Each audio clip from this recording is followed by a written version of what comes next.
ગુજરાતમાં છેલ્લા ઘણા સમયથી સિંહ છે તે લોકો પર હુમલા કરી રહ્યા છે. આમ તો ગુજરાતનું ગૌરવ ગણાય છે, પણ હવે આ જ સિંહ દિવસે ને દિવસે ઘાતકી બની રહ્યા છે. આપણે જોયું કે છેલ્લા એકાદ મહિનાની અંદર ઘણી બધી એવી ઘટનાઓ સામે આવી કે ક્યાંક સિંહે હુમલામાં લોકોને મોતને ઘાટ ઉતાર્યા હોય અથવા તો પછી ક્યાંક કોઈકને ભારે ઈજાઓ પહોંચી છે. આજે આ જ સમગ્ર વિષયને લઈને વાતચીત કરવી છે, ને અત્યારે હાલ મારી સાથે ડોક્ટર જલપલ જોડાયા છે, જે એક વાઇલ્ડ લાઈફ રિસર્ચર છે. તેમની પાસેથી સમગ્ર અત્યારે હાલ જે આખી ઘટનાઓ ચાલી રહી છે એને સમજવાનો પ્રયત્ન કરીએ. સર, સૌથી પહેલા તો નિર્ભય ન્યૂઝમાં તમારું ખૂબ ખૂબ સ્વાગત છે. Thank you. સર, જે રીતે સિંહ છે એ આમ તો એવું કહેવાય છે કે માનવી ઉપર હુમલો ખૂબ જ ઓછા પ્રમાણમાં કરતો હોય છે, પણ છેલ્લા ઘણા એકાદ મહિનાથી જે આખી આ ઘટનાઓ વધી રહી છે એની પાછળનું કારણ તમને શું લાગી રહ્યું છે? હવે આમ જોઈએ તો આપણા એશિયાઈ સિંહો અને ગીરના સિંહો ખૂબ જ રોયલ એનિમલ તરીકે ઓળખાય છે, જે એની મર્યાદા નથી ચૂકતા. માણસ હમ. ઉપર કારણ વગર હુમલો પણ નથી કરતા અને માણસને ખોરાક તરીકે પણ નથી જોતા. હમ. પણ છેલ્લા દોઢેક મહિનાથી આવા હુમલાઓની સંખ્યા વધી છે, હમ. જે એક ચિંતાનો વિષય છે. અને એની ઉપર એનું કારણ જાણવાની ખાસ જરૂર છે કે શા માટે આવું થઈ રહ્યું છે. જે કારણો અત્યારે લાગી રહ્યા છે એમાંનું એક કારણ આપણે જોઈએ તો સિંહોની પજવણી લોકો ઘણી કરી રહ્યા છે. આપણે સોશિયલ મીડિયામાં વિડીયો જોતા હોઈએ છીએ કે હમ. હમ. એની અંદર સિંહો ઉપર ટોર્ચ ફેંકી એની પાછળ ગાડી દોડાવવામાં આવતી હોય છે, લોકોના ટોળા એની પાછળ જતા હોય છે. તો સિંહ તો એની મર્યાદામાં રહે છે અને ખેડૂતો સાથે ખૂબ જ શાંતિપૂર્વક એનું સહઅસ્તિત્વ છે. ખેડૂત અને સિંહ એકબીજાના મિત્રો ગણાય છે, કારણ કે હમ. ખેડૂતનો જે પાક છે અને નીલગાય અને ભૂંડના જે ગ્રુપ છે ડિસ્ટ્રોય કરી નાખતા હોય છે. હવે હમ. ગરીબ અને મધ્યમ વર્ગના ખેડૂતો માટે એની આજીવિકા સૌથી મહત્વની વસ્તુ હોય છે. હમ. તો કોઈ એક નીલગાય કે ભૂંડનું ટોળું છે એક જ રાતમાં આખા પાકનો સફાયો કરવા માટે સક્ષમ હોય છે. તો હમ. સિંહોથી આ ખૂબ ફાયદો છે, કારણ કે જ્યાં જ્યાં વિસ્તારમાં સિંહો છે ત્યાં નીલગાય અને ભૂંડની સંખ્યા કાબુમાં રહેતી હોય છે. એટલે ખેડૂત અને સિંહ એકબીજાના દુશ્મન છે, મિત્રો છે. હમ. પરંતુ જે આ લાયન શો થતા હોય છે, સિંહોની પજવણી થતી હોય છે, એને કારણે સિંહોના વર્તનમાં ફેરફાર જોવા મળતો હોય એવી શક્યતા એક દેખાઈ રહી છે. આપણે હમ. હમણાંની જ વાત કરી, 2 દિવસ પહેલા એક લાયન કપલ મીટિંગમાં હતું અને ત્યાં નજીકથી જોવા જઈ એની સાથે સેલ્ફી લેવા ગયા, એમાં એક 21 વર્ષના યુવાનનું મૃત્યુ થયું છે. તો હમ. આવી બધી ઘટનાઓ થતી હોય છે. એ ઉપરાંત આપણે જોઈએ તો પાલીતાણા પાસે એક ગામડામાં આપણે હમણાં જોયું કે એક ભાઈનો પગ પકડી, માલધારીનો પગ હા. પકડીને હમ. બેસી ગયો હતો. તો એ ઘટનામાં સિંહનો કોઈ વાંક જ નહોતો, કારણ કે સિંહોએ ગામડાની નજીકમાં એનું મારણ કરેલું હતું, પણ લોકોએ ચારે તરફથી ઘેરી લીધા સિંહને. ચારે તરફથી હમ. સિંહને ઘેરી દેવામાં આવે તો એની પાસે જવાનો કોઈ રસ્તો બચતો નથી. તો એવા સંજોગોમાં તો તમે કોઈ કદાચ ગાયને કે કૂતરાને કે બિલાડીને પણ બધી બાજુથી ઘેરી લો તો એ ના છૂટકે હુમલો કરી જ દેશે. તો હમ. આવી બધી ઘટનાઓ બનતી હોય છે. આ ઉપરાંત બીજું એક કારણ જોવા જઈએ તો સિંહોની જે હેબિટેટ છે એ હેબિટેટ જો ડિસ્ટ્રોય થતી હોય છે કે એનું રહેણાંક છીનવાતું હોય છે, તો ત્યારે પણ સિંહોના સ્વભાવમાં આવું પરિવર્તન આવવાની શક્યતા રહેતી હોય છે. અત્યારે આપણે જોઈએ તો આપણા અભયારણ્યની આજુબાજુમાં ચારે તરફ ખૂબ જ મોટા પાયે ગેરકાયદેસર દબાણો આપણને જોવા મળે છે. બિલકુલ સર. તો હા. અને જે રેવન્યુ વિસ્તારની વાત કરીએ તો ગૌચરની જમીનો છે, સરકારી પડતરની જમીનો છે કે જ્યાં સિંહો રહેતા હોય છે, તો એમાં પણ મોટા પાયે દબાણ થતું જોવા મળે છે. તો સિંહ પાસેથી એનું જે રહેણાંક છીનવાતું હોય છે ત્યારે પણ સિંહોના વર્તનમાં આવું પરિવર્તન આવવાની શક્યતાઓ રહેલી હોય છે. હમ. હમ. સર, તમે જે રીતે કહ્યું કે જ્યારે સિંહ છે એને પૂરતો સ્પેસ ના મળે, જેમ આપણે આપણા ઘરે રહેતા હોઈએ છીએ ને ધીરે ધીરે આપણું ઘર કપાતું જાય અથવા તો પછી આપણને જે આપણી કમ્ફર્ટ ઝોનની જગ્યા ના મળે, તો આવું બધું થવું સામાન્ય છે. તો હવે આની પાછળ કરવું શું જોઈએ કે જેથી કરીને આવી ઘટનાઓ છે એ કદાચ ઓછી બને અથવા તો પછી જે માનવીઓ ઉપર હુમલા વધી રહ્યા છે એમાં ક્યાંક ઘટાડો આવે? આમાં સૌથી પહેલા તો માણસોએ સમજવું પડશે, આપણી પબ્લિકે સમજવું પડશે અને હમ. લોકલ માણસોએ સમજવું પડશે કે જે લોકોના વિસ્તારમાં સિંહો રહે છે એ હમ. લોકોએ પોતાની મર્યાદા જાળવવી પડશે. જેમ કે હમ. માલધારી છે તો માલધારીના પશુનું મારણ કરે છે સિંહ, તો સરકાર વળતર આપતું જ હોય છે. તો પછી સિંહ જયારે મારણ કરીને ખાતો હોય ત્યારે એને લાકડીથી ભગાડવો, એને ઉભો કરવો, એની પાસેથી મારણ છીનવી લેવું, આવી બધી વસ્તુઓ ના કરવી જોઈએ માલધારી લોકોએ. તો આ એક વસ્તુ છે. બીજી વસ્તુ એ છે કે જે સ્થાનિક લોકો ટોળે ટોળા થઈ અને સિંહને જોવા જાય છે અને સિંહ દર્શનની ઘેલછા રાખે છે, ગેરકાયદેસર રીતે લાઈન શો કરે છે, તો આ બધી વસ્તુ બંધ કરી દેવી જોઈએ. અને એ ઉપરાંત કહીએ તો વન વિભાગે એક સ્પેશિયલ એક ટીમની રચના કરવી જોઈએ કે જે આવા વાયરલ થતા વિડીયો ઉપર નજર રાખે અને જે લોકો આવી પ્રવૃત્તિ કરે છે એને તાત્કાલિક ટ્રેસ કરી અને એની ઉપર કાયદાકીય પગલા લેવામાં આવે. તો એને કારણે આ સિંહ સાથે સેલ્ફી લેવાની જે લોકોની ઘેલછાઓ છે એ બંધ થાય. પછી ઘણા લોકો સોશિયલ મીડિયા ઉપર સિંહની પાછળ જઈને પોતાના બહાદુરીના વિડીયો મૂકતા હોય છે. આવો પણ ટ્રેન્ડ નવયુવાનોમાં જોવા મળી ગયો છે, જે ખરાબ ટ્રેન્ડ છે, ખાસ કરીને અમરેલીની અંદર. તો આવી કોઈ એક વન વિભાગ સ્પેશિયલ ટીમની રચના કરે કે જેનું કામ સ્પેશિયલી આ ટાઈપના ગુનાઓને ટ્રેસ કરવાનું રહે, તો આ બધી વસ્તુઓ ઉપર આવતા સમયમાં સારો એવો કંટ્રોલ આવી શકે એવી શક્યતા છે.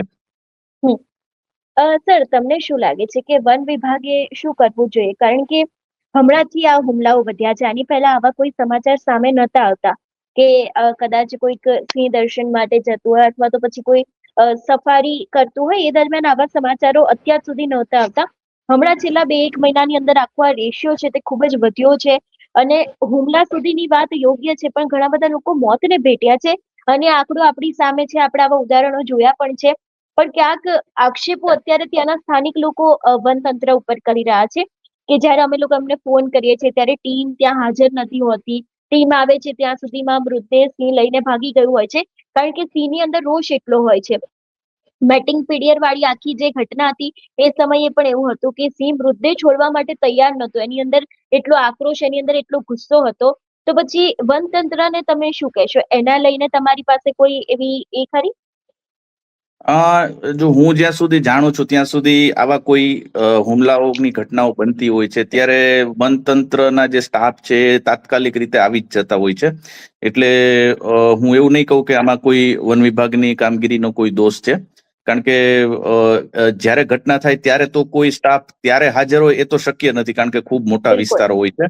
પણ જ્યારે પણ આવી ઘટના બને છે એટલે તાત્કાલિક સ્ટાફ પહોંચી જતા હોય છે અને આખી ટીમ પહોંચી જતી હોય છે. ઇવન મેં તો જોયેલું છે ઘણી જગ્યાએ 30 થી 40 ફોરેસ્ટ ડિપાર્ટમેન્ટનો સ્ટાફ હાજર હોય છે સ્થળ ઉપર. એટલે આ બાબતને વન વિભાગ પણ ખૂબ ગંભીરતાથી લઈ રહ્યું છે. એટલે વન વિભાગનો આમાં કોઈ ફોલ્ટ હોય એવું મને નથી દેખાતું. પણ હા, એક વસ્તુ મેં કીધું એમ જે ખૂટતી હોય એ વસ્તુ લાગે છે કે વન વિભાગે આવી એક સ્પેશિયલ ટીમની રચના કરવી જોઈએ કે જે આવા જે સિંહની પજવણીના ગુનાઓ છે ની ઉપર વોચ રાખી શકે અને એ ઘટનાઓને આપણે કેટલી ઓછી કરી શકીએ. તો જેટલી સિંહની હેરાનગતિ ઓછી થશે એટલો આ બધી ઘટનાઓમાં ઘટાડો જોવા મળશે. બીજું એક વન વિભાગને આપણે એ સજેસ્ટ કરી શકીએ કે સિંહ માટેના રક્ષિત વિસ્તારો વધારવાની જરૂર છે.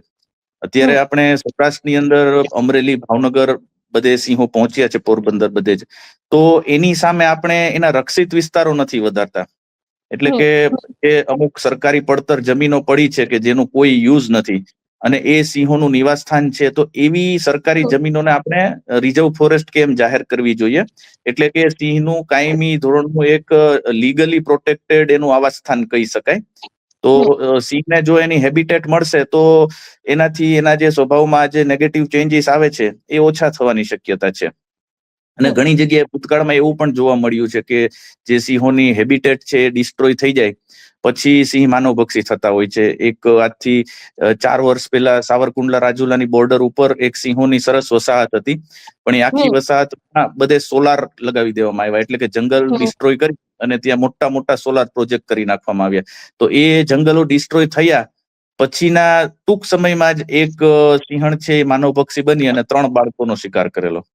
તો જ્યારે પોતાની હેબિટેટ છીનવાય છે ત્યારે આવા પરિવર્તન જોવા મળતા હોય છે. સર, મારો એક સવાલ એ પણ છે ને વસ્તુ તમારી પાસેથી સમજવી પણ છે કે તમે કીધું કે ઘણી બધી જગ્યાએ એવું પણ હોય છે કે ગામડાઓની અંદર જે સિંહો હોય છે પોતાનો વિસ્તાર બનાવતા હોય છે. જે તે સમયે લોકો ત્યાં પહોંચે પછી એમને ભગાડતા હોય છે. તો કદાચ સિંહ કોઈ આવી આક્રમક સ્થિતિમાં હોય, આ દ્રશ્ય કોઈક જોતું હોય છે અને એને ત્યાંથી શું કરવું જોઈએ એ સમયે જ્યારે આવું આવું સર્જાય ત્યારે એમને શું કરવું જોઈએ? જ્યારે સિંહ ઘણી વખત રાતના સમયે જે રેઢિયાળ માલઢોર હોય છે એનો શિકાર કરવા માટે ગામડાની અંદર આવતા હોય છે. સિંહ પોતાની મર્યાદામાં જ રહેતા હોય છે. સિંહ માણસોના ટોળા થાય તો મોટા ભાગે ત્યાંથી વહી જતા હોય છે સેફલી.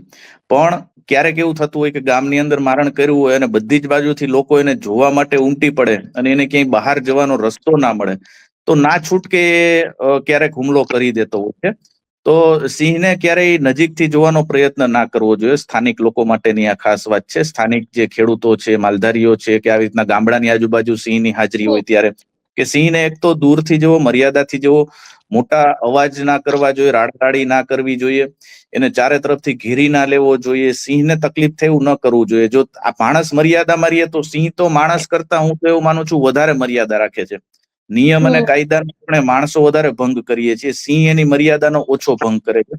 અને જેટલા પણ આવા કિસ્સાઓ આવતા હોય છે, હું તો એમાં 20 વર્ષથી અભ્યાસ કરું છું, તો જ્યારે કોઈની ઉપર હુમલો થયો હોય છે તો ઘણી વખત જેની હુમલો બનનાર વ્યક્તિ પોતે હકીકત નથી કહેતો હોતો કે શા માટે હુમલો થયો, એ બીજું જ કારણ કહેતો હોય છે. ઘણી બિલકુલ વખત એવું થતું હોય કે આપણને એવું સમાચાર સાંભળવામાં કે એક માલધારી છે, ગાયો ચરાવતો હતો અને એની ઉપર સિંહે હુમલો કરી દીધો. તો આ મોટાભાગની આ તદ્દન ખોટી વાતો હોય છે. હકીકત પાછળ એવી હોય છે કે કોઈ ગાયો ચરાવતો હોય, કોઈ ગાય ઉપર સિંહે હુમલો કર્યો હોય, માલધારી તે નજીક જઈને લાકડીથી એને મારવાનો પ્રયત્ન કરે અને ત્યારે પછી સિંહ એની ઉપર હુમલો કરતો હોય છે. પણ એ હકીકત આપણા બધાની સામે નથી આવતી હોતી, કારણ કે માલધારી ક્યારે એવું ન કહે કે ભાઈ મેં આ રીતના કર્યું. એટલે આ કોઈ માલધારીની કોઈ એકની વાત નથી, દરેક વ્યક્તિની વાત છે જે કોઈ પણ હુમલાનો ભોગ બને છે. જેમ કે આપણે 2 દિવસ પહેલાની જ વાત કરીએ, જે મેટિંગ કપલને ડિસ્ટર્બ કરવાની ટ્રાય કરી, તો એ જે લોકો છે ટોટલી ખોટી જુબાની આપી, એમણે પોલીસની સમક્ષ ખોટી જુબાની આપી કે અમે અહીંથી નીકળ્યા હતા, રસ્તો ભૂલી ગયા અને ભાઈ પેશાબ કરવા માટે ઉભો રહ્યો, ભાઈ પેશાબ કરવા માટે ઉભો રહ્યો અને સિંહ હુમલો કરી દે. તદ્દન ખોટી વસ્તુ છે. જ્યારે બધા લોકો હકીકત જાણે છે કે એ લોકો પર્પઝફુલી સિંહને જોવા ગયા હતા, એના વિડીયો, સેલ્ફીસ બધું લીધેલા હતા અને નજીકથી જોવાનો પ્રયત્ન કરેલો, મેટિંગ લાયનને ડિસ્ટર્બ થયો અને એ જ કારણથી આ થયું. તો ઘણા બધા હુમલાની જે કારણ છે આપણી સામે આવતા હોય છે, પણ એની પાછળનું કારણ આપણને લોકોને ખબર નથી હોતી. બિલકુલ બિલકુલ સર, આપ અમારી સાથે જોડાયા બદલ આપનો ખૂબ ખૂબ આભાર. જી આભાર, થેન્ક યુ. એ રીતે આજે આપણે ડોક્ટરની સાથે વાતચીત કરી કે જે પોતે એક વાઇલ્ડ લાઈફ રિસર્ચર છે. એમના મતે ઘણા બધા એવા નિયમો છે કે જેનું પાલન ત્યાંના સ્થાનિક લોકોએ કરવું જોઈએ, કારણ કે સિંહ છે એ હંમેશાથી કોઈ દિવસ માનવ ઉપર સીધો હુમલો નથી કરતો, પણ હમણાંથી આજે રેશિયો વધ્યો છે એની પાછળના કારણોને પણ સમજવાના પ્રયત્ન કર્યા છે. આ વિષયને લઈને તમારું શું માનવું છે અમને કમેન્ટ કરીને ચોક્કસથી જણાવજો. તેની સાથે અમારી ચેનલ નિર્ભય ન્યૂઝને લાઇક, શેર અને સબસ્ક્રાઇબ કરવાનું ભૂલશો નહીં. નમસ્કાર.